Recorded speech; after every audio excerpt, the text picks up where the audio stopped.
रसूलिहिल करीम अम्मा बाद फ़अऊज़ु बिल्लाहि मिनश्शैतानिर रजीम बिस्मिल्लाहिर रहमानिर रहीम अफ़तत्मऊन अन युअ्मिनू लकुम वक़द कान फ़रीक़ुम मिनहुम यस्मऊन कलामल्लाहि थुम्मा युहर्रिफ़ूनहु मिन बअदि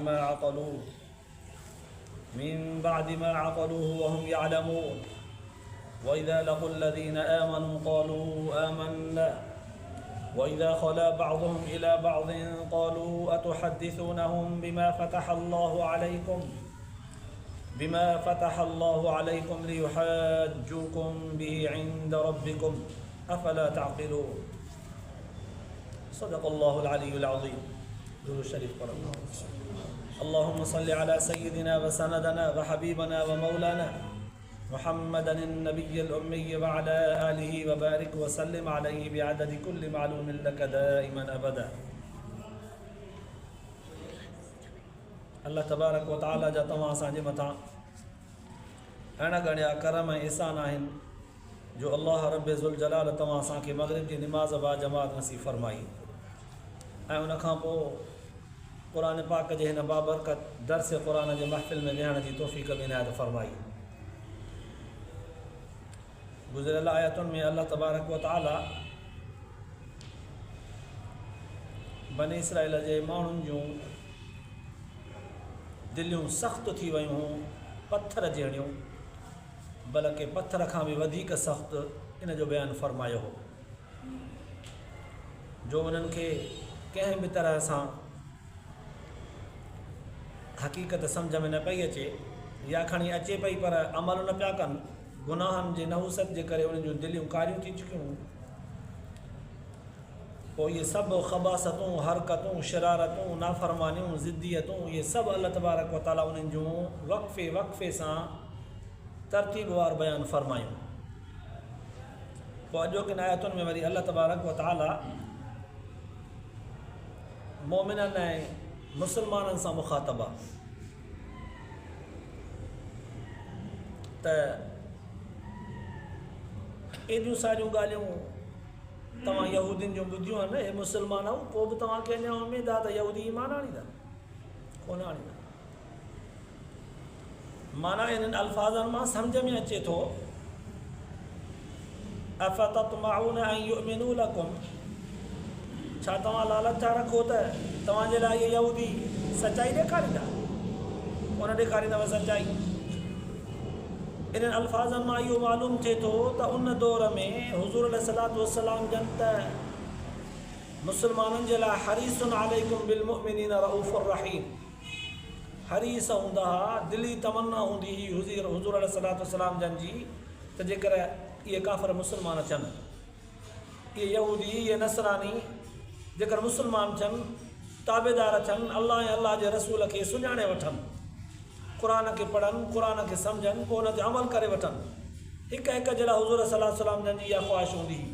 पर उन दौर में जेके मुसलमान थिया, हुज़ूर सल्लल्लाहु अलैहि वसल्लम जन जे मथां ईमान हाणे ताबेदार थी पिया, उन्हनि जी बि इहा ख़्वाहिश हुई त जेकर इहे यहूदी थोरी घणी महिनत सां अगरि मुसलमान थियनि न, त जेकर हिन सां महिनत कजे, जेकर हिननि सां वसु कजे, जेकर हिननि सां जुहद कजे, हिमत कजे, जेकर मुसलमान थियनि त यार ख़फ़ो कबो।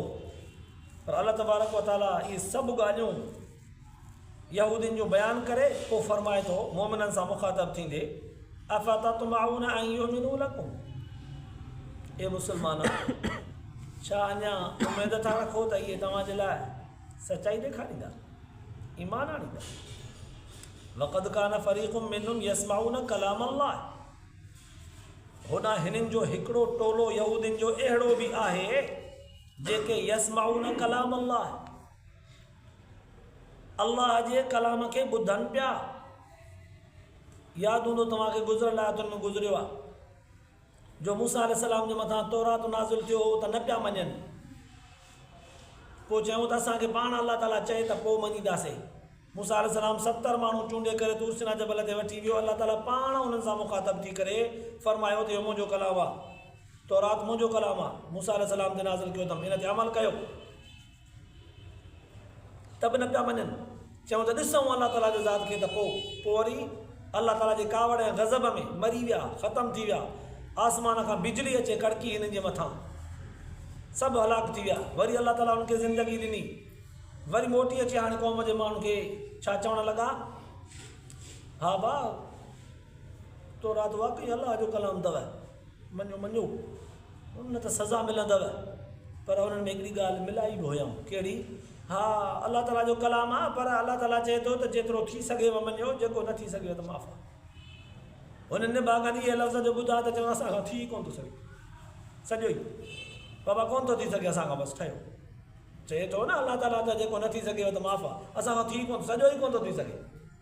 त पोइ अलाह ताला उन ॻाल्हि जी तरफ़ ग़ालिबन इशारो कंदे फ़रमायो, ए मोमिनओ मुस्लमानओ, तव्हां इन्हनि यहूदियुनि जूं एॾियूं वॾियूं शरारतूं ॿुधण खां पोइ बि पुर वेंदा आहियो त इहे तव्हांजे लाइ सचाई ॾेखारींदा। हालांकि इन्हनि मां हिकिड़ो टोलो अहिड़ो बि आहे जिन अलाह ताला जो कलाम ॿुधो हो, सुम्म युहर्रिफूनहु मिन बाद मा अक़लूहु वहुम यालमून, ॼाणी वाणी अलाह ताला जो कलाम ॿुधी पोइ बि उन में तहरीफ़ कयऊं, कुझु उन में मिलावट कयऊं, रदो बदल कयऊं उन में, हालांकि इहा सॼी ख़बर हुयो न त ग़लति था कयूं, ॼाणी वाणी या में तब्दीली कयूं। पोइ बि तव्हां हिननि में उमेद था रखो त इहे ईमान आणींदा। जिन में हिकिड़ो टोलो अहल इल्म जंहिंखे शाणू सम्झोसीं, उन्हनि बि अहिड़ी तारीफ़ कई। अञा हिननि में आसिरो अथव, उमेद अथव। इन्हनि अल्फाज़नि मां, इन आयत मां ज़ाहिरी तौर ते इहो मालूम थिए थो त यहूदी मुस्लमान कोन थींदा, कोन मञींदा। तॾहिं त ग़ालिबन सूरत निसा में, सूरत माइदा में अल्लाह ताला फरमायो, या अय्युहल्लज़ीना आमनू ला तत्तखिज़ुल यहूद वन नसारा औलिया, यहूदियुनि ऐं नसरानि खे कॾहिं बि दोस्त करे न सम्झिजो। बाज़ुहुम औलियाउ बाज़, इहे हिक ॿिए जा दोस्त थी सघनि था, तव्हांजा कोन थी सघंदा। त हीअ आयतूं ॼण त निशान थी चुका आहिनि, त इन्हनि मां उमेद न रखिजो। हाणे हितां सम्झ में अचे थो त जेको माण्हू पंहिंजे नफ़सानी ख़्वाहिश जो क़ैदी बणिजी चुको हुजे, पंहिंजी मनपसंदि पंहिंजी ख़्वाहिश पंहिंजे मर्ज़ीअ ते ज़िंदगी गुज़ारण जो आदी थी चुको हुजे, उनखे बार बार नसीहत कई वञे पोइ बि पंहिंजी आदत, पंहिंजी मनपसंदी, पंहिंजी ज़िदियत नथो छॾे, ॼण त हीअ आयत उन्हनि माण्हुनि जे लाइ बि असांखे सबक़ु थी ॾे। ज़ाहिरी तौर ते त हीअ आयत सेखारे थी त यहूदी ईमान कोन आणींदा, छो त अहिड़ियूं शरारतूं अलाह ताला बयानु कयूं आहिनि। अलाह ताला ख़ुदि उनजे लाइ फरमाए थो त कोन आणींदा ईमान। हाणे हिन में उमेद न रखो, पर गहरीअ नज़र सां ॾिसिजे थो त इहा ई आयत असां मुस्लमाननि मां उन्हनि माण्हुनि जे लाइ बि निशानदेही करे थी जेके माण्हू पंहिंजे ख़्वाहिश मुताबिक़ ज़िंदगी गुज़ारनि था, अल्लाह ऐं अल्लाह जे रसूल जे हुक्मनि खे पुठीअ भर उछलाए करे या नज़रअंदाज़ करे पंहिंजे मनपसंदी ज़िंदगी गुज़ारनि था, पंहिंजे मर्ज़ीअ पंहिंजे ख़्वाहिश ते, जीअं दिलि घुरियो तीअं उन्हनि ज़िंदगी गुज़ारी। पोइ अल्लाह से ॼण त फरमाए थो अहिड़नि माण्हुनि जे लाइ बि त अहिड़ा माण्हू जेके पंहिंजे मनपसंदि ज़िंदगी गुज़ारण जा आदी थी चुका आहिनि, जेके पंहिंजे ख़्वाहिश नफ़सानीअ जा क़ैदी थी चुका आहिनि, उनखे तव्हां नसीहत था कयो, इन आसिर अचे त इहे सुधरंदा, दलील था ॾियो न त इहे सुधरंदा, कोन सुधरंदा। इहो लफ़्ज़ वॾो धकु आहे असां मां उन्हनि माण्हुनि जे लाइ जेके अल्लाह ऐं अल्लाह जे रसूल जे ॾिनल तालीम खे छॾे करे पंहिंजे मनपसंदीअ ज़िंदगी ते हलनि था। ॼण त क़ुर पाक उन्हनि खे हिकु चपाट पियो हाणे अहिड़नि लफ़्ज़नि सां त तो में बि असांखे इहो आसिरो आहे त तूं कोन सुधरंदे।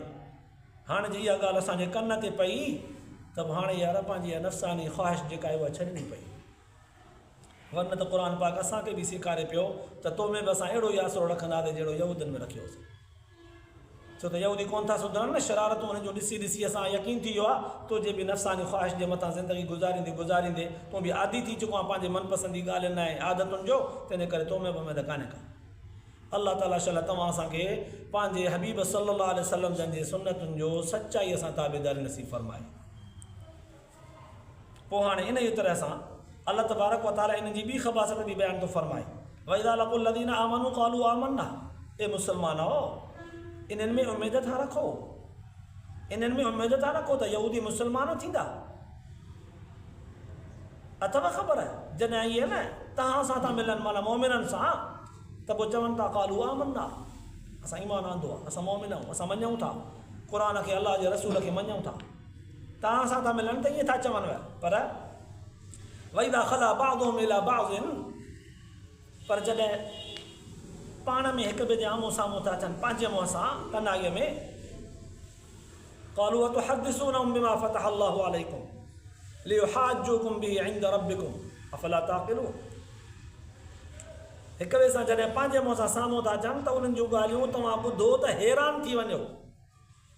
साईं कहिड़ियूं ॻाल्हियूं कंदा आहिनि पंहिंजे मुंहं सां थींदा आहिनि त? अल्लाह ताला फरमाए ॿुधायांव? हा साईं हा ॿुधायो। अल्लाह ताला उनजी हिकिड़ी ॻाल्हि आउट कई, ज़ाहिर कई।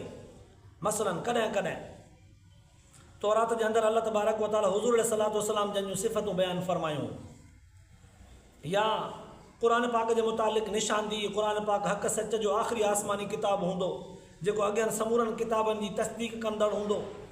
इहा सिफ़त तौरात में अल्लाह ताला बयानु फरमाई। हाणे इहे यहूदी कॾहिं कॾहिं मुनाफ़िक़ मुस्लमाननि सां ख़ुशामद ख़ातिर जॾहिं गॾिजंदा हुआ न त पोइ ख़ुशामद कंदे इहे लफ़्ज़ चवंदा यार हा तव्हांजे नबी सल्लल्लाहु अलैहि वसल्लम जे मुतालिक़ तौरात में बि हीअ ॻाल्हि लिखियलु आहे, या क़ुरान पाक जे मुतालिक़ बि लिखियलु आहे त क़ुरान आख़िरी अल्लाह ताला जो आसमानी किताब हूंदो, उन खां पोइ किताब नाज़िल न थींदो। हा यार असांजे तौरात में लिखियलु आहे। पोइ ख़ुशामद सां ई कोई तव्हां सां अहिड़ी सचाई कंदो आहे न त पोइ इहे पंहिंजे मुंहं सां जॾहिं थींदा आहिनि त ॿिया यहूदी वरी हिन जा दोस्त यार मिट माइट उनखे चवंदा अड़े तूं वरी हुननि जे साम्हूं वेही करे अहिड़ी ॻाल्हि थो करी चूत ते। अबा कहिड़ी ॻाल्हि कई? चए हुनखे चई त तौरात में अहिड़ी ॻाल्हि लिखियलु आहे, सुभाणे पोइ गिचीअ पइजी वञनि त तव्हांखे ख़बर बि आहे तौरात में अहिड़ी ॻाल्हियूं लिखियल बि आहिनि, पोइ बि नथा मञो। अहिड़ी ॻाल्हियूं न कंदो करे हिननि सां। तौरात में ॻाल्हियूं लिखियल आहिनि जेके मुस्लमाननि सां ॻाल्हियूं था कयो त सुभाणे वरी पोइ असांजे मथे ते फिट थी वञनि, चवनि त तौरात में बि लिखियल आहिनि तव्हां पोइ बि कोन था मञो, तव्हांखे नथी सम्झ अचे त पंहिंजे हुननि आलमनि खां पुछो। न कंदा आहियो मुस्लमाननि सां अहिड़ियूं ॻाल्हियूं जेके तौरात में लिखियल हुजनि, न त गिचीअ पइजी वेंदव। अल्लाह सां हाणे मुस्लमान खे हुननि जी अंदर जी इहा ख़बर आउट करे ॿुधाए थो त हे ॾिसो ही पाण में हिक ॿिए सां इन था ॻाल्हाइनि, ख़ुशामद कंदे कोई तव्हां सां सचाई थो करे तौरात जी त ॿिया हुनखे झलनि था त न कंदो करे हिन सां ॻाल्हि, न त गिचीअ में फिट थी वेंदी। लियुहाज्जूकुम बिही इंद रब्बिकुम, रब तबारक व तआला वटि झगड़ो कंदई तोसां त हा तौरात में लिखियल जो ई तो पढ़ी बि हुई, तो असांखे चयो बि हो पर त बि कोन मञी। अफ़ला ताक़िलून। पोइ अल्लाह से मुस्लमान खे सम्झाईंदे फरमाए थो अफ़ला ताक़िलून, अञा अकुल नथा कयो, पोइ हिननि में उमेद रखी अथव। इतां मालूम थियो त अल्लाह तबारक व तआला जेका तालीम ॾिनी आहे उन तालीम जे मट दुनिया जी काई तालीम नथी थी सघे। ख़ुदि रब ज़ुल जलाल जेको इंसान जे दिलि जे राज़नि जो बि ॼाणो आहे, उहो रब ज़ुल जलाल जिन यहूदियुनि सां वक़फ़े वक़फ़े ते एॾा वॾा एहसान महिरबानियूं फज़ुल ऐं रहम जो फेरो कयो, पोइ बि हू न सुधरिया। हाणे रब ज़ुल जलाल ख़ुदि क़ुरान पाक जे अंदरि उन्हनि जूं उहे ख़बासतूं बयानु करे मुस्लमाननि खे सेखारे पियो त हिन में हाणे उमेद न रखो। त पोइ हाणे छा असांखे अञा उमेद रखणु घुरिजे त यहूदी सोणे अरबी सल्लल्लाहु अलैहि वसल्लम जे दीन जा ताबेदार थींदा? कॾहिं बि कोन थींदा, कोन्हे का उमेद उन्हनि में। त पोइ सच पच बज़ाहिर त इहे आयतूं यहूदियुनि जे ख़बासतुनि खे ज़ाहिर करे मुस्लमाननि खे बाख़बर पियो कनि त हिननि में उमेद न रखो त इहे मुस्लमान थींदा, तव्हांजो साथ ॾींदा, तव्हां सां सचाई कंदा, तव्हांजा वफ़ादार थींदा, कॾहिं बि कोन थींदा। हीअ मफ़ाद परस्त अथव। बज़ाहिर त इहा ॻाल्हि थी मालूम थिए त यहूदियुनि जूं ख़बासतूं आहिनि, पर गहरीअ नज़र सां ॾिसिजे थो त सच पच इहे सभु ख़बासतूं जेके अल्लाह ताला बयानु फरमायूं आहिनि, इन्हनि ख़बासतुनि मां असांखे बि निशानदी थी थिए त तव्हां पंहिंजे जीअ में जाती पाए ॾिसो त आया तव्हां में त अहिड़ियूं सिफ़तूं हरकतूं कोन अची वियूं आहिनि। तव्हां त न थिया हो अहिड़ा जो ज़िदी थी विया हुजो, क़ुरान हदीस ॿुधंदा हुजो पोइ बि तव्हांखे अमल करण ते दिलि न चए, सभु सज़ाऊं ॿुधंदा हुजो पोइ बि तव्हां उन्हनि जहिड़ा करतूत कंदा हुजो। पाण खे थोरो क़ुरान पाक जे आयतुनि खे आइनो बणाए पंहिंजो चहिरो हुन में ॾिसी वठो, ॼण त हीअ आयतूं असांजे लाइ आइनो बणिजी आयूं। त जिन यहूदियुनि जे ख़बासतुनि जे करे अल्लाह ताला उन्हनि खे चिटो करे फरमाए थो त इन्हनि में उमेद न रखो, त पोइ असांजूं ख़बासतूं जेके असांजे पाड़ेसरी असांजे मुआशिरे जे माण्हुनि जी ॾाढो चिटियूं आहिनि, त पोइ उहे भला असां मां उमेद रखनि छा त हाणे हे सुधरंदा? अल्लाहु अकबर। क़ुरान पाक जूं आयतूं इंसान जे लाइ राह निजात निज़ाम हयात आहिनि। क़ुरान पाक जूं आयतूं जेतिरे क़दुरु अॻियनि क़ौमुनि जे ख़बासतुनि खे ज़ाहिर थियूं कनि, ओतिरे क़दुरु असांजे अंदर खे बि झंझोड़ करे सबक़ थियूं ॾियनि त पंहिंजे अंदरि बि ज़रा जाती पाए ॾिसो त तव्हांजे अंदरि अहिड़ियूं सिफ़तूं त मौजूदु कोन्हनि, जे अथव त कढी छॾियो, जे न त पोइ तव्हांजो ऐं उन्हनि जो हशर हिकु जहिड़ो थींदो, तव्हां बि उन्हनि जहिड़ा थींदव, पोइ तव्हां में बि उमेदु कान्हे का। त ॾिसो अल्लाह तबारक व तआला मुस्लमाननि खे इहा ॻाल्हि वाज़े लफ़्ज़नि में फरमाई आहे त तव्हां में उमेदूं आहिनि। यहूदनि ऐं नसराननि खां सवाइ बक़ाया जेका इंसानियत आहे, अल्लाह ताला जी आयतुनि मां ॼण त ईअं थो सम्झ में अचे, अल्लाह से फरमाए थो त तव्हां में उमेदु आहे, तव्हां मुंहिंजे सोणे नबी सल्लल्लाहु अलैहि वसल्लम जा सचा ताबेदार थींदव, सुन्नत जा पैरोकार थींदव, वफ़ादार हूंदव। यहूदनि ऐं नसराननि में असांखे उमेदु कान्हे, इहे ईमान कोन आणींदा, पर तव्हां अहिड़ा न हूंदव। तॾहिं ॿियनि मुस्लमाननि खे अल्लाह ताला सॾे करे फरमायो त अफ़ततमाऊन अन युमिनू लकुम, इन्हनि में तव्हांखे अञा उमेदु आहे त तव्हांजे लाइ सचाई ॾेखारींदा, कोन ॾेखारींदव, माना असां में अल्लाह ताला खे उमेदु आहे। पोइ अफ़सोस हाणे न हीअ आयत क़ुर पाक जूं जेको मुस्लमान पढ़ंदो या जेको ॿुधंदो सच पचो क़ुर पाक जूं इहे आयतूं ॼण त उन सां मुखातिबु आहे। जेको पढ़े थो क़ुर ॼण उन सां ॻाल्हाए पियो, जेको ॿुधे थो क़ुर ॼण उन सां ॻाल्हाए पियो। त तव्हां में अल्लाह ताला जे ज़ात जी उमेदु आहे त इहे सुधरंदा, इहे नेक थींदा, इहे ताबेदार थींदा, पर अल्लाह अकबर असां ताले किथे बीठा आहियूं। इहा क़ुर पाक जे तालीम जी हिकिड़ी निराली सूरत आहे सेखारण जी। अल्लाह पाक शल तव्हां असांजे ॿुधण ऐं ॿुधाइण क़बूल फरमाए, आख़िरत जे लाइ निजात जो ज़रियो बनाए। अल्लाह पाक तव्हां असांखे क़ुर पाक जे इन्हनि आयतुनि मां जेके सबक़ सिखियासीं उन्हनि ते अमल जी तौफ़ीक़ नसीब फरमाए। व आख़िर दावाना अल्हम्दुलिल्लाहि रब्बिल आलमीन।